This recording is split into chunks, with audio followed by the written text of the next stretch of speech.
Honorable Senators, allow me to guide the House as follows.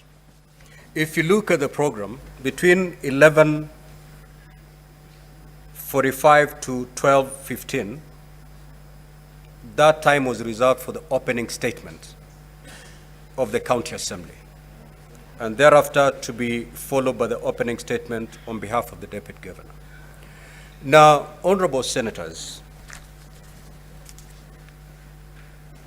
as the County Assembly is making its opening statement, they can, on the same breath, raise the preliminary objections.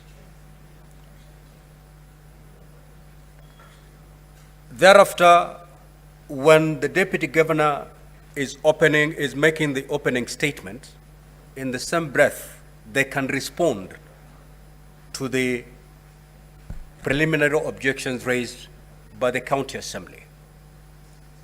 If you look at the document before you, it contains some preliminary objections by the Deputy Governor. And I want to believe as they're making their statement, they will also canvass those preliminary objections, to which then I will allow the County Assembly to respond. Thereafter, Honorable Senators, you'll have an opportunity to deliberate on those preliminary objections, dispense with the same, to allow then after the lunch break to hear the evidence. Because we cannot assign time to hear only preliminary objections, dispense with them, then come back for opening statements.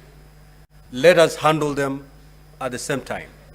So, County Assembly, your 30 minutes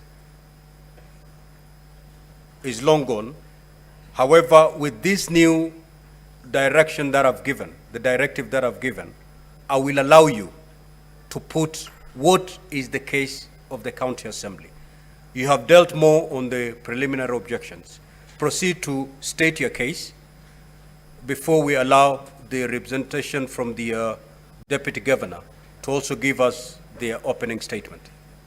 We must oblige That them. way we'll save on time.